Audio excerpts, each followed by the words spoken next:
where every story is a testament to the power of perseverance, hope, and the unstoppable spirit of women.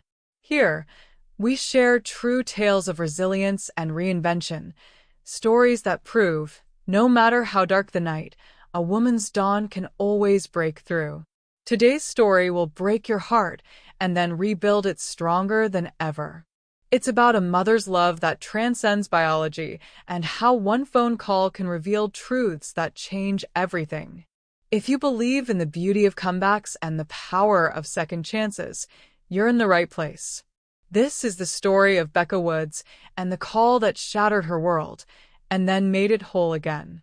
24 years of bedtime stories, scraped knees kissed better, and proud moments celebrated, all erased with 7 words. You can't come because of my mother. My name is Becca Woods, and I'm 73 years old. For 24 years, I believed I was a mother. I raised a little girl from the age of 2, loved her like my own flesh and blood, and watched her become a beautiful woman. But on her 26th birthday, the daughter I'd sacrificed everything for looked me in the eye and told me I wasn't welcome at her wedding. What she didn't know was that the phone call I made that night would uncover a truth so devastating it would change not just my life, but the lives of everyone in our family forever. If stories of resilience, transformation, and a mother's love that conquers all inspire you, please subscribe to Her True Stories and hit the notification bell so you never miss a tale that just might change your life.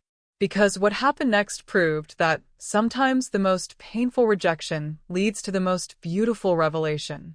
My name is Becca Woods, and until 6 months ago, I thought I understood exactly what love meant. I was the stepmother to Sophie Mitchell, though I never used that word. To me, she was simply my daughter, the little girl who had toddled into my life 24 years ago with tangled blonde curls and eyes full of questions I couldn't answer. I met Sophie's father, David Mitchell, when she was 2 and I was 49. David was recently divorced, struggling to balance his accounting practice with single parenthood, and I was a widowed elementary school teacher whose own children had grown and moved across the country. We met at a playground where I was grading papers on a bench while he chased Sophie around the jungle gym, both of them looking slightly overwhelmed by life. "Excuse me," he said, approaching my bench with Sophie on his hip. "Do you happen to know if there's a bathroom around here?" That simple question led to coffee, which led to dinner, which led to a love story that felt like coming home. But it wasn't just David I fell for. It was Sophie, with her infectious giggle and the way she insisted on wearing her princess dress to the grocery store. David and I married when Sophie was 4, and from that moment, I threw myself into motherhood with the fierce dedication of someone who had been given a second chance. I attended every school play, volunteered for every field trip, and stayed up nights helping with homework and soothing nightmares. When Sophie called me Mama Becca, my heart felt complete in ways I'd forgotten were possible. Our house on Elm Street in Portland, Oregon, became the center of Sophie's universe. I painted her bedroom lavender, her favorite color, and we spent weekends at craft stores picking out decorations for her walls. The kitchen was where we made pancakes every Saturday morning, where she learned to crack eggs without getting shells in the bowl, where we had our most important conversations about friends, school, and growing up. I was there for everything. Her first day of kindergarten, when she clung to my leg and made me promise to pick her up early. Her first lost tooth, which we carefully placed under her pillow for the tooth fairy. The day she came home crying because Emma Carson said she was weird for having a stepmom, and I held her close and told her that families come in all shapes and that love is what makes them real. Sophie's biological mother, Lisa, had moved to California shortly after the divorce and maintained sporadic contact. Birthday cards arrived late, if at all. Phone calls were infrequent and often ended with Sophie in tears because her mother had to cut the conversation short. I learned to have Sophie's favorite ice cream ready for those days, and we'd sit together on the couch watching Disney movies until she felt better. Why doesn't my real mom want to see me? Sophie asked once when she was 8, and the question pierced my heart. Honey, I said carefully, your mom loves you, but sometimes grown-ups have complicated lives. What matters is that you're surrounded by people who think you're the most wonderful girl in the world. As Sophie grew older, the absence of her biological mother became less noticeable. We developed our own traditions: annual mother-daughter trips to the coast, Christmas morning pancakes in the shape of snowmen, and deep conversations about everything from boys to college plans. I attended every soccer game, cheered at every choir concert, and helped her practice for her driver's test until we were both exhausted. David often told me I was the best mother Sophie could have asked for. You didn't just marry me, he'd say. You chose to love my daughter, and that's the most beautiful gift you could have given us both.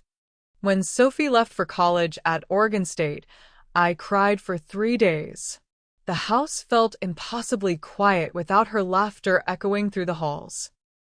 But she called regularly, came home for holidays, and still referred to our guest room as my room when she brought college friends to visit. I was so proud of the woman she'd become: smart, funny, compassionate, and strong. She graduated with a degree in environmental science and landed a job with a conservation nonprofit in Portland.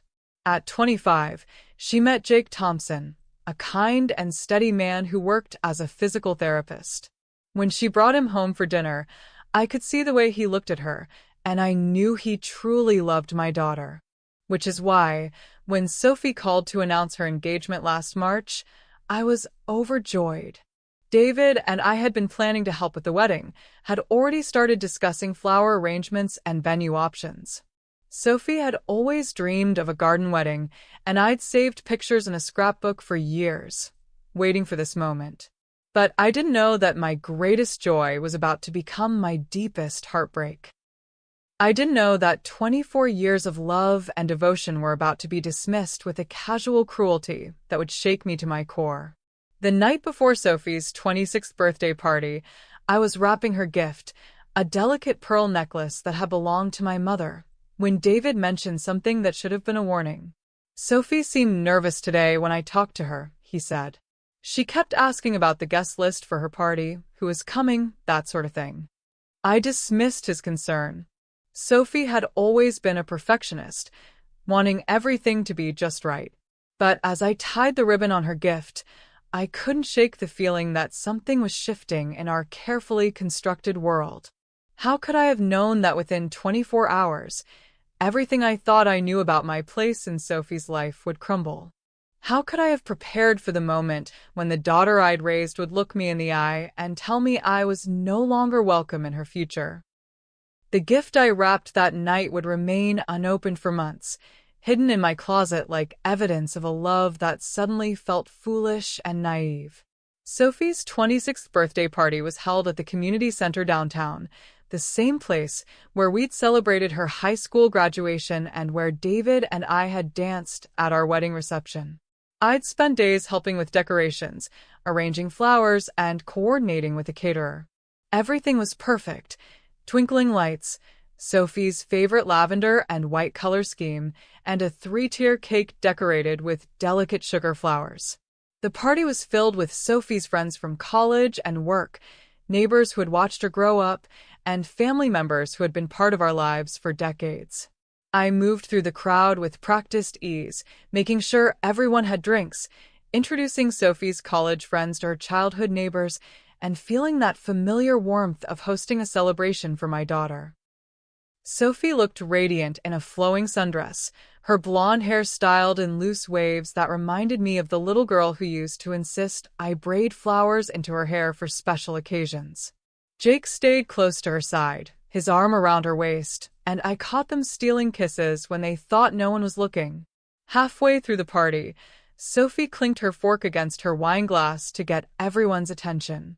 The room fell quiet, and I felt that familiar maternal pride swelling in my chest. My daughter was about to make an announcement, and I was here to witness it. "Thank you all for being here tonight," Sophie began, her voice clear and confident. "I have some exciting news to share with you all."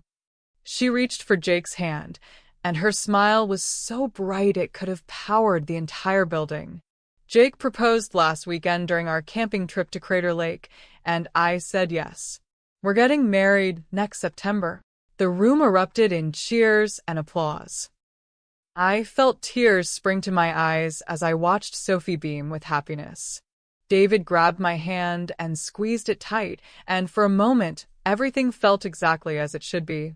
People surged forward to congratulate the happy couple, and I waited my turn, my heart full of joy and anticipation. I was already mentally planning our mother-daughter shopping trips for wedding dresses, thinking about the rehearsal dinner speech I might give, imagining the moment I would watch Sophie walk down the aisle to marry the man she loved. When the initial crowd thinned, I approached Sophie with open arms. "Oh, sweetheart," I said, pulling her into a tight hug. "I'm so happy for you. This is wonderful news." Sophie hugged me back, but there was something stiff in her posture, something that made me pull back and look at her face. Her smile seemed forced now, and there was an odd tension around her eyes. "We're thinking September 15th, she said, her voice suddenly careful. "At the Botanical Gardens downtown. Something small and intimate, just close family and friends." "That sounds perfect," I said, already imagining the beautiful garden setting. "We'll need to start looking at dresses soon, and I have so many ideas for decorations that would complement the natural setting." "Actually, Mama Becca," Sophie interrupted, and something in her tone made my stomach clench. "We need to talk about the guest list."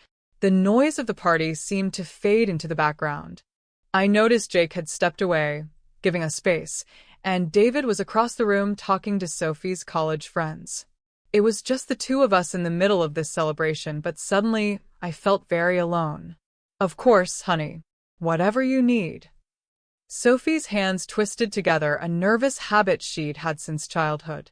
When she was little, I used to gently still her hands and remind her to breathe when she was anxious. Now I kept my distance, sensing that something terrible was coming. "The thing is," Sophie said, not meeting my eyes, "my biological mother is going to be there. She's flying in from California, and she's really excited about the wedding. She wants to be involved in all the planning and everything." My heart started to race. In all the years Sophie had lived with us, Lisa had attended exactly 3 events: Sophie's 8th birthday party, her high school graduation, and one Christmas dinner that ended with Lisa leaving early because she had other commitments. But I pushed down my unease and forced a smile. "That's wonderful, Sophie. I'm sure she's thrilled about your engagement." Sophie's eyes finally met mine, and what I saw there made my blood turn cold. There was no warmth, no affection, no trace of the love we'd shared for 24 years. Instead, there was something that looked almost like pity. "Mama Becca," she said quietly, "I need you to understand something. This is my wedding day, and I want it to be perfect. My mom, my real mom, she's been looking forward to this her whole life. She wants to help me get ready. She wants to be in all the pictures.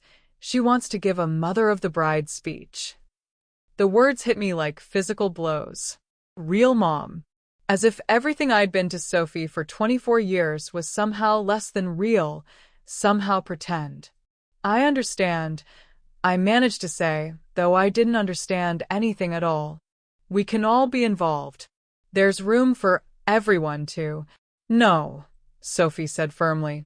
"There isn't." The single word hung between us like a blade. I stared at my daughter, the girl whose nightmares I'd chased away, whose dreams I'd nurtured, whose heart I'd helped heal 1,000 times, and realized she was about to break mine beyond repair. "What are you saying, Sophie?" She took a deep breath, as if steeling herself for what came next. "I'm saying you can't come to the wedding, Mama Becca. It would be too awkward with my real mom there. She wouldn't understand why you're there, and I don't want any drama on my special day. I hope you can understand." The party continued around us. Laughter, conversation, the clink of glasses, but I felt like I was drowning in silence. 24 years of love, sacrifice, and devotion dismissed with the casual cruelty of someone discussing weekend plans. Sophie, I whispered, my voice barely audible. I raised you. I've been your mother since you were 2 years old. Her expression didn't change. If anything, it grew colder. You've been my stepmother, she corrected, and I'm grateful for everything you've done, but this is about my real family now. Jake understands. Dad understands. I'm sure you will too, eventually. I looked across the room at David, who was laughing at something one of Sophie's friends had said. He knew. He knew about this conversation we were having, knew about this decision that was ripping my heart out, and he hadn't warned me. Please don't make this harder than it has to be, Sophie said. I want us to stay close, but you have to respect my boundaries. This is my choice. I stood there in the middle of my daughter's birthday party, surrounded by people who had watched me raise her, and realized that in Sophie's mind, I had never been her mother at all. I had been temporary help, a placeholder until the real thing showed up. Without another word, I walked out of that community center and into the parking lot, leaving behind the daughter I thought I knew and the life I thought we'd built together. But what Sophie didn't know, what none of them knew, was that the phone call I made that night would reveal secrets that had been buried for 24 years. Secrets that would change everything we thought we knew about family, love, and the price of truth. I drove home in a daze, the city lights blurring through tears I refused to let fall until I was safely behind my own front door. The house felt impossibly quiet after the noise and celebration of the party. David's keys weren't on the hall table, which meant he'd stayed at the community center to help clean up. Or maybe he was avoiding me, unwilling to face the conversation we needed to have about what had just happened. I walked through rooms filled with 24 years of memories. Sophie's school photos lined the hallway, gap-toothed grins from elementary school, awkward middle school smiles, confident high school senior portraits. In the living room, I paused at the mantel where her soccer trophies still sat next to the ceramic handprint she'd made in 2nd grade. For the best mom ever, it read in purple painted letters. The best mom ever, who apparently wasn't welcome at her daughter's wedding. I made it to my bedroom before the sobs finally came. 24 years of bedtime stories, homework help, and mother-daughter talks, all meaningless in the face of biology. I thought about the night Sophie had food poisoning when she was 12, how I'd held her hair back while she threw up and then stayed awake all night making sure her fever didn't spike. I remembered teaching her to drive, both of us white-knuckled and laughing by the end of each lesson. I thought about the morning she left for college, how she'd hugged me tight and promised to call every week. Had all of it been an act? Had she been playing a role all these years, the grateful stepdaughter who knew better than to upset the woman her father had married? My phone buzzed with a text message. For a moment, my heart leaped. Maybe Sophie had realized what she'd done. Maybe she was calling to apologize. But the message was from my sister Claire in Sacramento. How was Sophie's party? Can't wait to hear about the wedding plans. I stared at the message, unsure how to respond. How do you tell someone that you've been uninvited from the most important day in your daughter's life?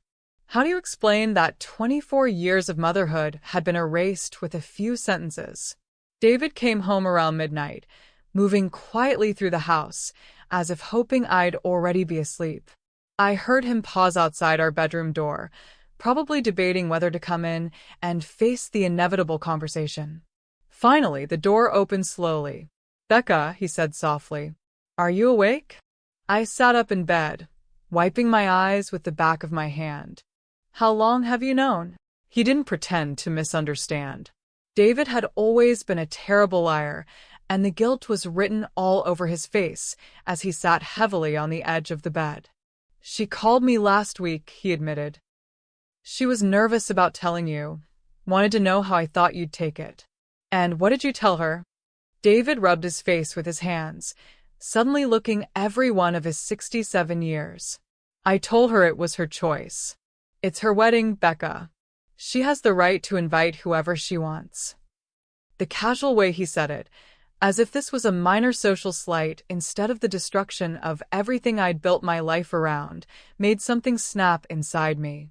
She's my daughter too, David. No, he said quietly, and the word hit me like a slap. She's not. I stared at my husband, the man who had watched me pour my heart and soul into raising his child, who had thanked me countless times for the love I'd given Sophie. Now he was looking at me like I was delusional for believing that love had made me her mother. For 24 years, I've been her mother in every way that matters, I said, my voice shaking. I've loved her, raised her, supported her.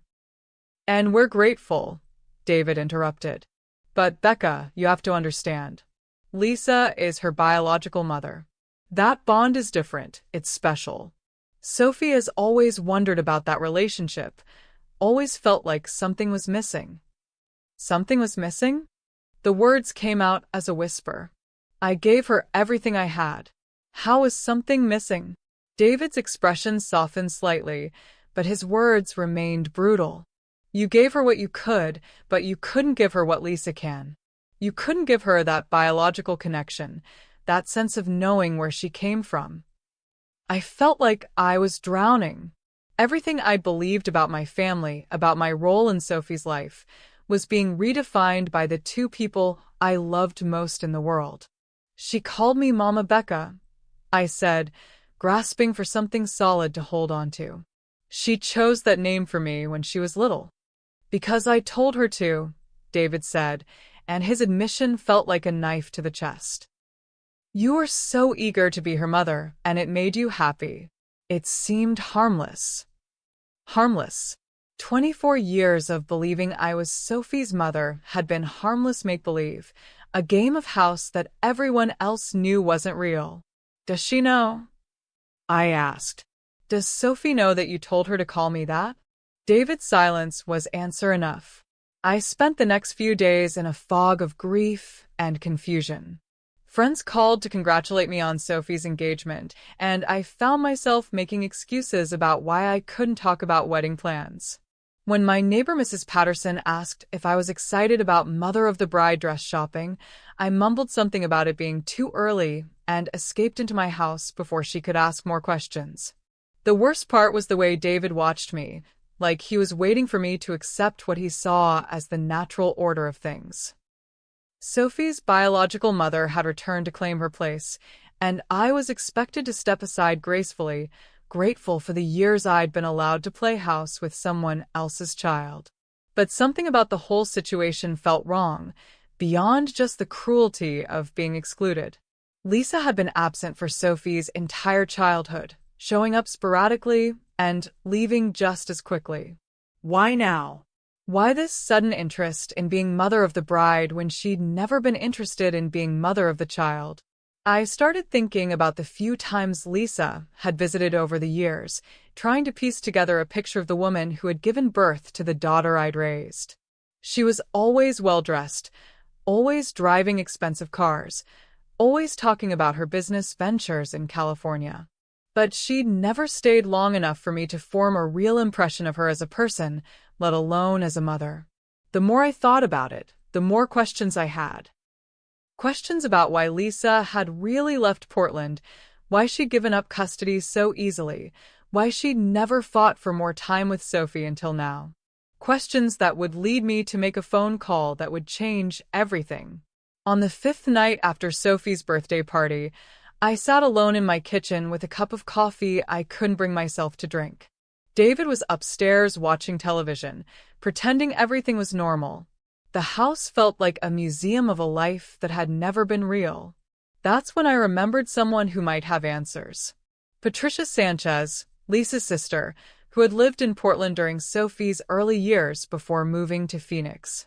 Patricia had always been kind to me, had even sent Christmas cards for a few years after she moved. If anyone knew the truth about why Lisa had really left, it would be her sister.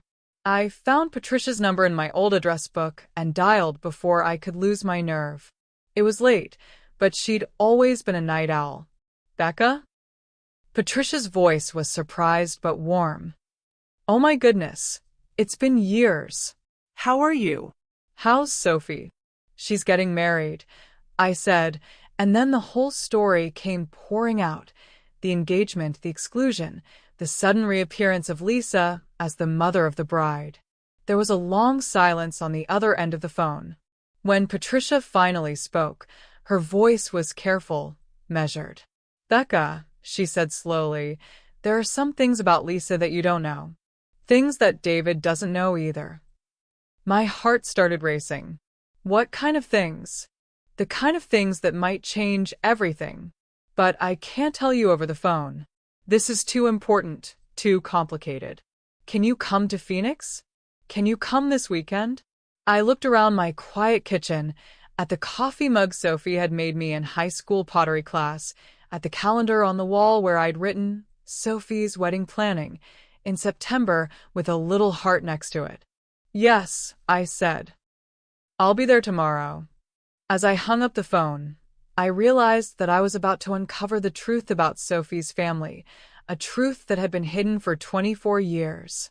A truth that might explain everything, or destroy what little I had left. But I had to know.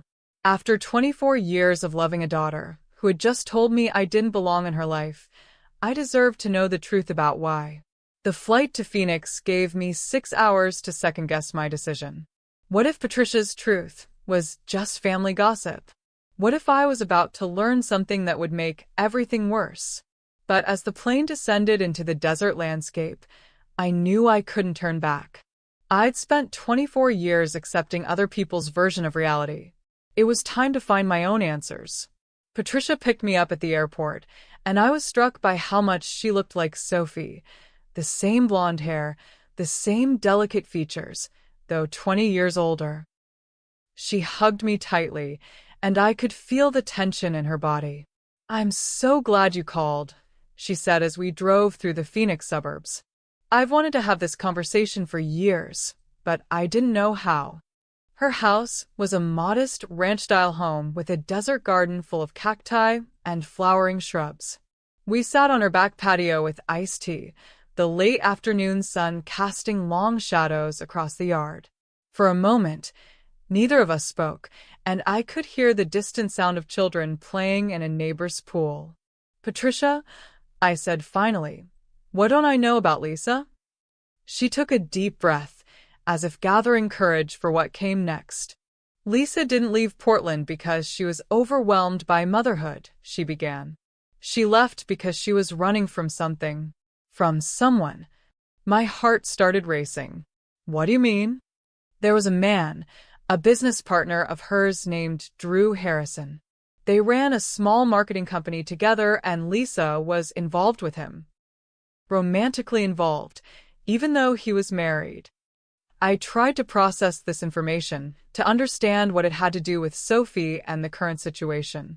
The affair ended badly, Patricia continued. Drew's wife found out, threatened to expose Lisa to everyone they knew in Portland. But that wasn't the worst part. She paused, staring out at her garden, as if the desert landscape might give her strength for what came next. Lisa was pregnant, Becca. Not with Sophie. Sophie was 2 years old by then. Lisa was pregnant with Drew's baby. The world seemed to tilt sideways. What happened to the baby? She miscarried at 5 months. It was devastating, but it was also convenient. Drew wanted nothing to do with her after his wife found out, and Lisa couldn't face staying in Portland where everyone knew about the affair. So she left. She abandoned Sophie and moved to California to start over. I felt sick.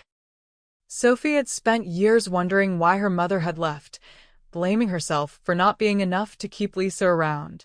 All this time, it had nothing to do with Sophie at all. Why didn't David know any of this? Patricia's expression grew grim.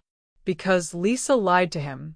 She told him she was overwhelmed, that she needed time to figure out her life, that it was better for Sophie if she stepped back. David believed her, because he wanted to believe her. It was easier than fighting for custody or trying to force someone to be a mother when they clearly didn't want to be. But now she wants to be mother of the bride? Now she wants to play the role when it's convenient and glamorous. Planning a wedding, being in the spotlight, getting credit for raising a successful daughter, without any of the actual work of parenting. I sat in stunned silence, trying to process 24 years of lies and manipulation. Lisa had abandoned Sophie for another man, then convinced everyone it was noble self-sacrifice. She'd let me raise her daughter, while maintaining the fiction that she was just taking a temporary break from motherhood. "There's more," Patricia said quietly. I wasn't sure I could handle more, but I needed to hear everything. Lisa's been in touch with Sophie for the past year. Not just phone calls, regular conversations, video chats, care packages. She's been slowly rebuilding their relationship and filling Sophie's head with stories about how much she regrets leaving, how she's always loved her, how she wants to make up for lost time. The betrayal felt complete. While I'd been celebrating Sophie's engagement and planning to help with her wedding, Lisa had been systematically undermining my place in Sophie's life. Did Sophie know? I asked. About the affair, about the real reason Lisa left? I don't think so. Lisa's always been good at reinventing history to make herself look better. She probably told Sophie some story about being young and scared, about making mistakes she's always regretted. We sat in silence for several minutes, the desert breeze rustling through the palm trees. Finally, Patricia reached into her purse and pulled out a thick manila envelope. "I've been keeping these for years," she said, handing me the envelope. Letters, emails, photos, evidence of what really happened back then. I never knew if I should share them, but after what you've told me about the wedding, I think Sophie deserves to know the truth about her mother. My hands shook as I opened the envelope. Inside were dozens of documents, email printouts, handwritten letters, even some photographs. I recognized Lisa's handwriting from the few birthday cards she'd sent Sophie over the years. The first letter was dated 3 months after Lisa had left Portland. It was addressed to Patricia and written on hotel stationery from San Diego. Drew finally called. He says it's over for good, that he's working things out with his wife. I'm devastated but trying to move on. Sometimes I think about Sophie, but it's better this way. She's young enough that she won't remember me, and David's probably already looking for someone new to play mommy. It's not like I was cut out for motherhood anyway. Maybe this is a blessing in disguise. And the casual cruelty of it took my breath away. Sophie was 2 years old enough to remember her mother leaving, old enough to be confused and heartbroken by the abandonment. But Lisa had dismissed her daughter's trauma as easily as someone discussing the weather. I flipped through more letters, watching Lisa's story change over time. First, she was the victim of a cruel affair. Then she was a free spirit finding herself in California. Eventually, she became a successful businesswoman who had made the difficult but noble choice to give her daughter a better life with a father who could provide stability. Never once, in any of the letters, did she express genuine regret for leaving Sophie. Never once did she acknowledge the pain she'd caused her daughter. It was all about Lisa, her feelings, her needs, her carefully constructed narrative of noble sacrifice. But the most damning evidence was in the photographs. Pictures of Lisa at parties, on vacation, living a glamorous life in California while her 2-year-old daughter cried herself to sleep asking when mommy was coming home. Pictures dated just months after she'd left, showing a woman who looked anything but devastated by the separation from her child. "Why are you showing me this?" I asked Patricia, though I already knew the answer. "Because Sophie is about to make the biggest mistake of her life," Patricia said firmly. "She's choosing a woman who abandoned her over the woman who raised her.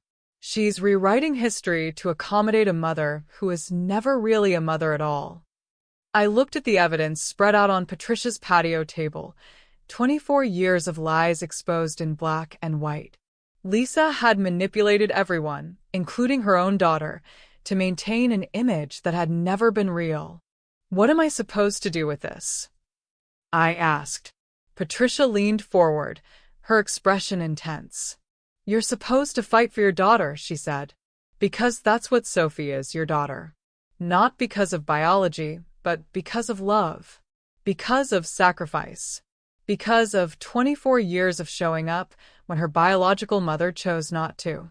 As I sat in that desert garden, surrounded by evidence of betrayal and abandonment, I realized that Patricia was right. I had let Sophie and David redefine my relationship with the daughter I'd raised, let them reduce 24 years of love to mere biology. But Sophie was my daughter. I had earned that title through sleepless nights and scraped knees, through homework help and heartbreak comfort, through the 1,000 small acts of love that make a mother. It was time to stop accepting other people's version of my story. It was time to fight for the truth, and for the daughter who desperately needed to hear it. The phone call I made from Patricia's guest room that night would change everything, not just for me, but for Sophie, who was about to discover that the mother she'd rejected had been the only real mother she'd ever known. I flew home to Portland with Patricia's envelope clutched in my carry-on bag like evidence of a crime, which, in a way, it was. For 24 years, Lisa had committed the crime of erasing herself from her daughter's life while allowing someone else to bear the weight of motherhood, only to return when it suited her purposes. David was waiting for me at the airport, his face creased with worry. "You've been gone for 3 days without telling me where you were going," he said as I got into the car. I was worried sick. "Were you?" I asked, settling the envelope carefully on my lap. "Or were you hoping I'd disappear quietly, like a good stepmother should?" The drive home was tense and silent. David kept glancing at the manila envelope, clearly wondering what I'd discovered in Phoenix, but I wasn't ready to share Patricia's revelations yet. I needed time to plan my next move carefully. That evening, I spread the contents of the envelope across our dining room table. David walked into the room and stopped short when he saw the letters, emails, and photographs arranged like pieces of a puzzle that finally revealed the complete picture. "What is all this?" he asked, his voice cautious. "The truth," I said simply. "The truth about why Lisa really left Portland. The truth about the woman you're allowing to replace me at our daughter's wedding." I watched David's face as he read Lisa's letters, saw the shock and then the growing anger as he realized how thoroughly he'd been manipulated. The woman he'd believed was a struggling young mother making a noble sacrifice had actually been a selfish woman who'd abandoned her child for another man. "I can't believe she lied about all of this," he said, sinking into a chair. "All these years, I thought she was just overwhelmed, that she needed space to figure out her life." "She let you believe that because it was easier than admitting the truth," I said. "And now she's back, playing the role of devoted mother when it's convenient and glamorous." David picked up one of the photographs, Lisa at a beach party in Malibu, laughing and carefree just months after abandoning Sophie. "Sophie doesn't know any of this?" "Not according to Patricia. Lisa's been feeding her a sanitized version of events, probably painting herself as a young woman who made a difficult but loving choice to give Sophie a better life." We sat in silence for several minutes, both of us processing the magnitude of Lisa's deception. Finally, David looked up at me with tears in his eyes. "I'm so sorry, Becca. I should have supported you. I should have questioned Lisa's story years ago." "You believed what you wanted to believe," I said, surprised by how calm I felt. "But now we have to decide what to do with the truth." "We have to tell Sophie," David said immediately. "She deserves to know who her biological mother really is." I had been thinking about this moment for 3 days, weighing the options, considering the consequences. "Do we?" I asked. "Think about it, David. Sophie is planning her wedding, the happiest time of her life. Do we really want to destroy her image of her biological mother right now?" "But she's making a terrible mistake," David protested. "She's choosing Lisa over you based on lies." "Yes, she is. But Sophie is 26 years old. She's an adult who has the right to make her own choices, even if they're based on incomplete information." David stared at me in confusion. "I don't understand. Are you just going to accept this? Are you going to let Lisa win?" I gathered the letters and photographs back into the envelope, my decision crystallizing as I spoke. I'm going to do what I should have done from the beginning, I said. I'm going to fight for my daughter. Not by destroying her biological mother, but by showing Sophie who I really am and what our relationship really means. Over the next 2 weeks, I embarked on a campaign that would have made any military strategist proud. But this wasn't about warfare. It was about love, and about reminding Sophie of 24 years of memories that Lisa's recent charm offensive couldn't erase. I started with Sophie's childhood friends, many of whom I'd stayed in touch with over the years. I called Emma Carson, the girl who'd once made Sophie cry by calling her weird for having a stepmother. Emma was now married with children of her own, living in Seattle. Mrs. Woods. Emma's voice was warm with genuine affection. How are you? I heard about Sophie's engagement. That's so exciting. Actually, Emma, I was hoping you could help me with something, I said. I'm putting together a memory book for Sophie as a wedding gift, and I was wondering if you had any photos or stories from when you girls were young. What I didn't tell Emma was that I was really gathering evidence. Proof of my presence in Sophie's life during all the moments when Lisa was absent. Emma was thrilled to help and sent me dozens of photos from sleepovers, birthday parties, and school events. In every single one, I was there braiding hair, serving cake, mediating teenage drama, being the mother Sophie needed. I reached out to Sophie's teachers, her soccer coaches, her choir director from high school. Each conversation yielded more memories, more proof of the mother I'd been when it mattered most. Mrs. Henderson, Sophie's third-grade teacher, remembered when Sophie had broken her arm on the playground. You were there within 10 minutes of our call, she told me. Sophie was so scared, but the moment she saw you, she calmed down. You stayed with her at the hospital all afternoon, holding her hand while they set the bone. Coach Martinez from Sophie's high school soccer team recalled the season when Sophie was struggling with confidence. You came to every practice for 3 weeks straight, he said. You didn't interfere, didn't hover, but Sophie knew you were there supporting her. By the end of those 3 weeks, she was playing like a different kid. But the most important call I made was to Jake, Sophie's fiancé. I asked him to meet me for coffee, and though he seemed nervous about the meeting, he agreed. We met at a small cafe downtown, away from anywhere we might run into Sophie or David. Jake looked uncomfortable, clearly torn between loyalty to his fiancée and respect for the woman who had raised her. Mrs. Woods, he began, I want you to know that I think what Sophie's doing is wrong. You've been nothing but kind to me, and from everything I've seen, you love Sophie like your own daughter. I do love her like my own daughter, I said simply. Because she is my own daughter, Jake. Not by blood, but by choice. By 24 years of choices to put her needs before my own, to be there when she needed me, to love her even when she's making decisions that break my heart. Jake shifted uncomfortably in his chair. Sophie says her biological mother has changed, that she's sorry for leaving and wants to make up for lost time. And maybe that's true, I said. But Jake, I need you to understand something. Sophie's wedding day should be about celebrating the love you two share, not about Lisa's need for redemption or recognition. I pulled out my phone and showed Jake a photo from Sophie's high school graduation, Sophie in her cap and gown, beaming with pride, standing between David and me. Lisa was nowhere to be seen. This is who is there for the big moments, I said quietly. This is who cheered in the stands at soccer games, who helped with college applications, who held her when her first boyfriend broke her heart. I'm not asking you to choose sides, Jake. I'm asking you to help Sophie remember what's real. Jake stared at the photo for a long moment. What do you want me to do? I want you to ask Sophie some questions. Not accusatory questions, just gentle ones. Ask her about her favorite childhood memories. Ask her who taught her to ride a bike, who helped her with her science fair projects, who she called when she was homesick her freshman year of college.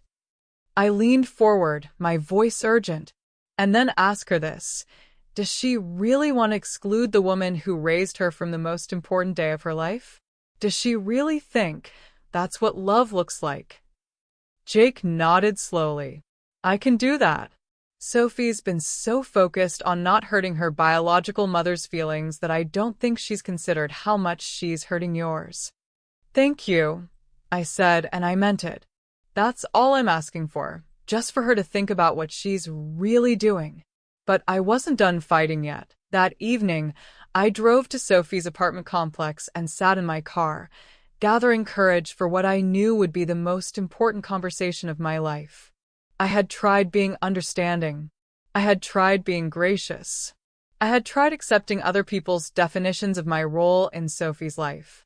Now it was time to fight for my daughter with the truth, not about Lisa's past, but about our present.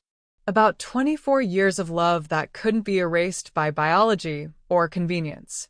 Sophie was about to learn that the woman she dismissed as just a stepmother wasn't going to disappear quietly. Because real mothers, the ones who earn the title through love and sacrifice, don't give up without a fight. I sat in my car outside Sophie's apartment building for 20 minutes, watching the windows of her second-floor unit glow warm against the evening sky. This conversation would either repair our relationship or destroy it completely, but I couldn't live with the silence anymore. Sophie answered her door in yoga pants and an oversized sweater, her hair pulled back in a messy bun. For a moment, seeing her like this, casual and comfortable, looking so much like the teenager I'd raised, my resolve almost crumbled. "Mama Becca?" she said, surprise evident in her voice. "What are you doing here?" "We need to talk, Sophie. Really talk, not like we did at your party." She hesitated, glancing back into her apartment where I could hear the television playing. "It's not really a good time." "Sophie," I said firmly, "I raised you for 24 years.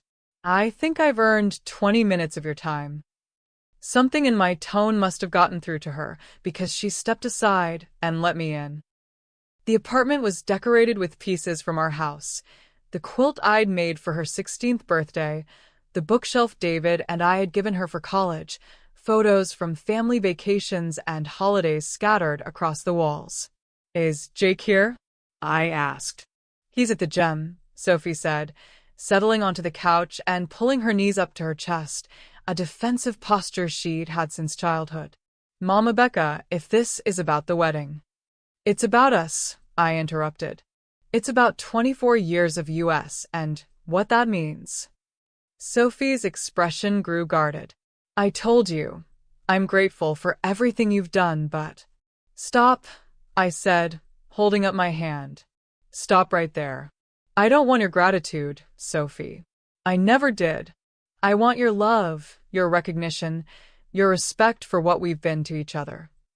I sat down in the chair across from her, the same position I'd taken countless times over the years when we needed to have serious conversations. "Do you remember when you were 8 and you asked me why your mother didn't want to see you?" Sophie shifted uncomfortably.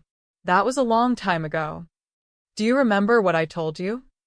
You said that grown-ups have complicated lives and that what mattered was that I was surrounded by people who loved me." "And you were," I said softly. "You were surrounded by love, Sophie. My love, your father's love, the love of teachers and coaches and neighbors who all watched you grow up.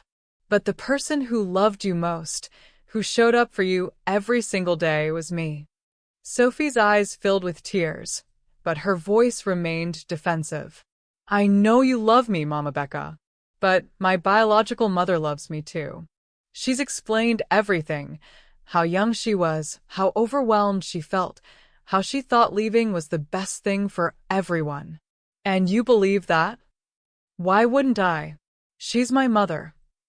"No," I said firmly, and Sophie's head snapped up in surprise. "She's the woman who gave birth to you. I'm your mother." The words hung in the air between us, 24 years of truth finally spoken without apology or qualification. Being a mother isn't about biology, Sophie. It's about choice. It's about showing up day after day, year after year, even when it's hard. It's about putting someone else's needs before your own, about loving someone so much that their happiness matters more than your own comfort. I pulled out my phone and scrolled to a photo I'd saved. Sophie at age 5, gap-toothed and grinning, wearing a princess costume I'd made for her Halloween party. "Do you remember this costume?" I asked, showing her the screen. Sophie glanced at the photo, and I saw her expression soften slightly. "You spent weeks making it, hand-sewing all those sequins. Because you wanted to be Princess Aurora, and the store-bought costumes weren't right. Do you know how many hours I spent on that dress? How many times I pricked my fingers with pins? Why are you telling me this?" "Because your biological mother wasn't there for that Halloween party, Sophie. Or the Christmas pageant where you forgot your lines and I mouthed them to you from the audience. Or the night you called me crying because your college boyfriend broke up with you and I drove 3 hours to Eugene just to bring you ice cream and tissues." I scrolled through more photos on my phone. 24 years of moments, big and small, that Lisa had missed. She wasn't there when you had nightmares about monsters under your bed.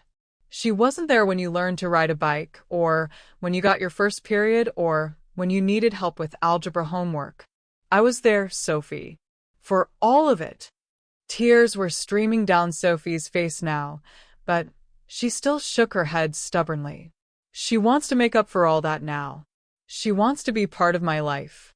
She wants to be part of your wedding, I corrected. She wants to play mother of the bride for one day, after I did the actual work of being your mother for 24 years. I leaned forward, my voice urgent. "Sophie, I'm not asking you to reject Lisa or exclude her from your life. I'm asking you to remember what we mean to each other. I'm asking you not to erase 24 years of love because someone else decided they want to play mother now that it's convenient." Sophie was crying harder now, her carefully constructed justifications crumbling. She said it would be awkward with both of you there. She said people wouldn't understand. "People would understand perfectly," I said gently. "What they wouldn't understand is why you're excluding the woman who raised you in favor of someone who abandoned you." "She didn't abandon me," Sophie said fiercely, but the words sounded hollow even to her. "Sophie," I said quietly, "when did Lisa start reaching out to you again? Really reaching out, not just birthday cards and Christmas calls." Sophie was quiet for a long moment, and I could see her putting the pieces together. "About a year ago," she admitted reluctantly. "Right around the time you started getting serious with Jake. Right around the time it became clear that a wedding might be in your future." The truth was dawning on Sophie's face, and it was painful to watch. The woman she believed was her devoted but distant mother had actually been an opportunist, waiting for the right moment to reclaim a role she never truly filled. "I don't know what to believe anymore," Sophie whispered. I got up from my chair and sat beside her on the couch, the way I had hundreds of times when she was growing up and needed comfort. "Believe this," I said, taking her hands in mine. "Believe that love isn't about biology. Believe that the woman who held you when you cried, who cheered loudest at your soccer games, who stayed up all night when you were sick, that woman is your mother. Believe that 24 years of showing up means more than a biological connection to someone who chose to leave." Sophie leaned against me then, the way she used to when she was little, and the world felt too big and scary. "I'm so confused, Mama Becca. I don't know what's right anymore. What's right is honoring the relationships that have sustained you," I said, stroking her hair.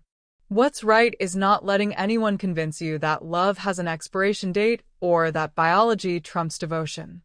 We sat like that for several minutes, mother and daughter, finding our way back to each other across the gulf that had opened between us. Finally, Sophie pulled back and looked at me with red-rimmed eyes. "What if I've already hurt you too much? What if I've ruined everything between us?" "Sophie," I said, smiling through my own tears, "I've loved you for 24 years. You can't ruin that with one mistake. but you can honor it by remembering what's real. That night, as I drove home through the quiet Portland streets, I felt something I hadn't experienced in weeks. Hope. Not because I was certain Sophie would change her mind about the wedding, but because I had finally spoken my truth. I had finally fought for the relationship that meant everything to me. Sophie needed time to process everything I'd said, to reconsider the choices she'd made under Lisa's influence. But for the first time since her birthday party, I felt like I'd remembered who I was, not just a stepmother grateful for whatever scraps of affection were thrown my way, but a woman who had earned the title of mother through love, sacrifice, and 24 years of unwavering devotion.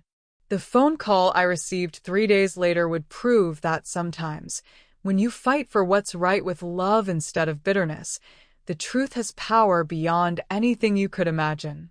The call came on a Thursday morning while I was grading papers at my kitchen table. A routine I'd maintained even though I'd retired from teaching 5 years earlier. Sophie's name appeared on my phone screen, and my heart lurched with both hope and fear. "Mama Becca?" Her voice was soft, uncertain. "Can you come over?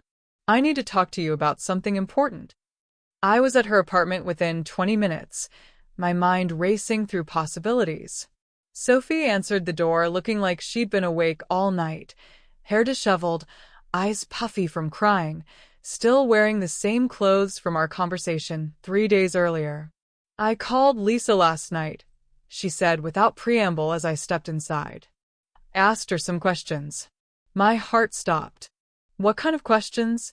Sophie gestured for me to sit down, and I noticed that her laptop was open on the coffee table, displaying what looked like a video call screen.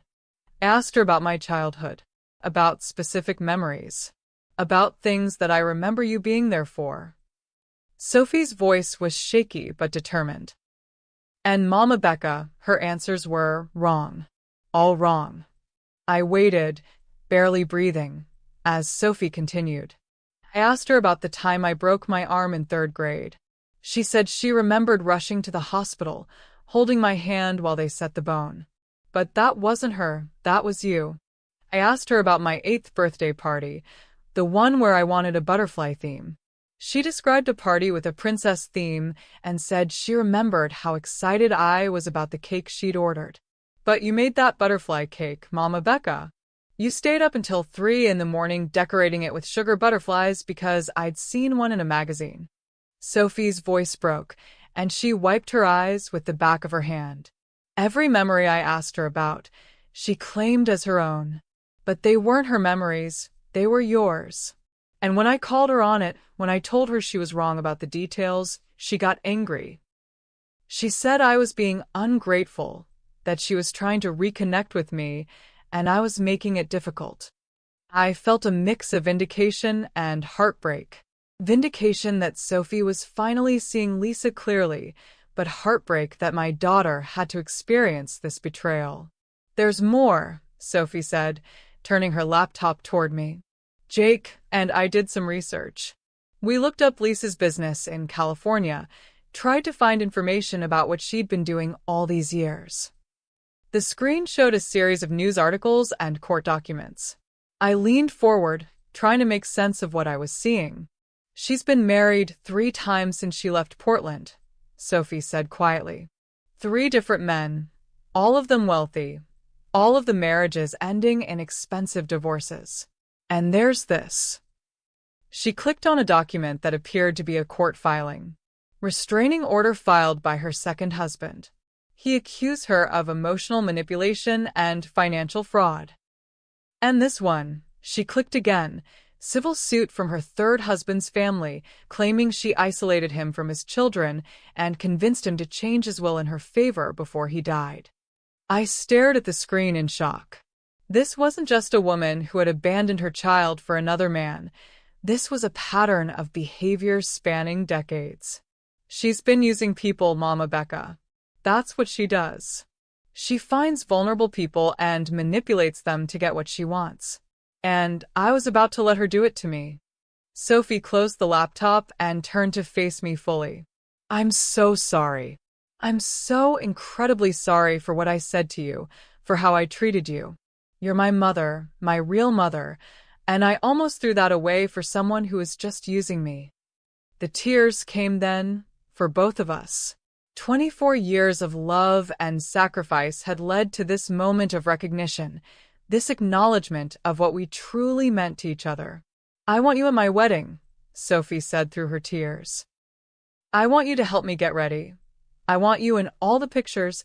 I want you to give a mother of the bride speech. Because that's what you are, the mother of the bride.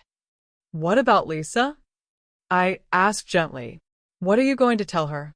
Sophie's expression hardened with a determination I'd rarely seen from her. I'm going to tell her the truth. That I was wrong to exclude you. That you're my mother in every way that matters, and that if she can't accept that, then she's not welcome at my wedding. Sophie, you don't have to. Yes, I do, she said firmly. For 24 years, you put my needs before your own. Now it's my turn to put our relationship first. The conversation with Lisa, which took place that evening via video call with Sophie's permission to listen, was everything I'd expected and worse. Lisa's voice took on a cold, manipulative tone the moment Sophie explained her decision. You're making a terrible mistake, Lisa said, her image on the laptop screen showing a perfectly made-up woman in an expensive-looking room. I'm your biological mother. That bond is sacred, irreplaceable. A bond requires two people, Sophie replied calmly. And you weren't there to form one. I was young. I was scared. You were 24 when you left me, Sophie interrupted. The same age I am now. And you know what? I can't imagine abandoning someone I loved, no matter how scared I was. Lisa's expression shifted, becoming colder and more calculating. If you exclude me from your wedding, Sophie, you'll regret it for the rest of your life. I won't give you another chance to have a relationship with me. The threat hung in the air, and I held my breath, wondering if Sophie would crumble under the emotional manipulation. Instead, my daughter, my brave, strong daughter, looked directly into the camera with tears streaming down her face. Then I guess I'll have to live with that regret, she said quietly. Because I won't betray the woman who actually raised me for someone who's only interested in playing mother when it's convenient. Lisa's mask slipped completely then, revealing the cold, selfish woman underneath. You'll be sorry, she said venomously. When you realize what you've thrown away, don't come crawling back to me. Sophie ended the call without another word, then turned to me with a mixture of sadness and relief. It's over, she said. She's out of my life for good. I pulled her into my arms, this daughter of my heart who had finally chosen love over biology, truth over manipulation. I'm proud of you, I whispered. I'm so proud of the woman you've become. The next few months were a whirlwind of wedding planning, the kind I dreamed of for years. Sophie and I spent weekends looking at dresses, testing flower arrangements, and planning every detail of her perfect day. She insisted that I walk her down the aisle alongside David, saying that since they'd both raised her, they should both give her away. But perhaps the most meaningful moment came 2 weeks before the wedding, when Sophie presented me with a gift that brought me to tears. It was a leather-bound photo album titled My Real Mother, in elegant gold lettering. Inside were hundreds of photos spanning 24 years, pictures I'd forgotten existed, moments Lisa had missed but I'd been there to capture and cherish. The dedication page read, "To Mama Becca, who taught me that love makes a family, not biology. Thank you for choosing to be my mother every single day for 24 years. You are the only mother I've ever needed or wanted." On Sophie's wedding day, as I helped her into her dress and watched her become a bride, I realized that Lisa had actually given me a gift in her attempt to replace me. She had forced Sophie to choose between us, and in making that choice, Sophie had finally understood what I'd known all along, that the deepest bonds aren't created by blood, but by love, sacrifice, and the decision to show up day after day, year after year. Standing beside David as we walked Sophie down the aisle toward Jake, I felt complete in a way I'd never experienced before. Not because I'd won some competition with Lisa, but because my daughter had finally recognized what we meant to each other. The mother of the bride speech I gave that evening was everything I'd dreamed it would be: funny, heartfelt, and full of stories that celebrated the amazing woman Sophie had become. But the best part was seeing my daughter's face as I spoke, seeing the love and recognition in her eyes as she finally embraced the truth we'd both known all along. Sophie was my daughter, and I was her mother. Biology had nothing to do with it. 2 years have passed since Sophie's wedding, and as I write this, I'm sitting in the nursery I've just finished decorating for my granddaughter, Sophie's first child, who is due to arrive next month. The walls are painted a soft yellow, and the crib is adorned with the same delicate mobile I made for Sophie when she was a baby. Sophie has asked me to be in the delivery room when the baby is born, to be one of the first people to hold my granddaughter. "You're going to be her grandmother," Sophie told me recently, and I want her to know from day one that family isn't about blood, it's about love. The transformation in our relationship since the wedding has been profound. Sophie no longer refers to me as her stepmother, not even in casual conversation. To her, to Jake, to their friends, I am simply her mother. The distinction we used to make, real mother versus stepmother, has disappeared entirely, replaced by the simple truth of 26 years of love and devotion. David and I have grown closer too, our relationship strengthened by the crisis that almost tore our family apart. He often tells people that watching me fight for Sophie taught him what real motherhood looks like. Biology creates children, he says, but love creates mothers. We never heard from Lisa again after that final video call.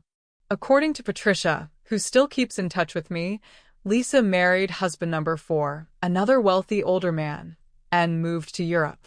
Sophie occasionally wonders if she made the right choice, but those moments of doubt pass quickly, usually after spending time with me and remembering what our relationship has always meant to both of us. The photo album Sophie gave me before her wedding sits on my nightstand, and I look through it often, marveling at the evidence of a life well lived, a daughter well loved. Each picture tells the story of a choice I made every day for 26 years, the choice to love someone else's biological child as my own. But perhaps the greatest validation of those choices came 6 months ago, when Sophie called me in tears after a difficult day at work. "I just needed to hear your voice," she said. "I needed to talk to my mom." Not her stepmother. Not her father's wife. Her mom. The simple words carried the weight of 26 years and validated every sacrifice, every sleepless night, every moment of doubt I'd experienced along the way. I've become something of an advocate for stepparents since Sophie's wedding, speaking at blended family support groups and writing articles about the unique challenges we face.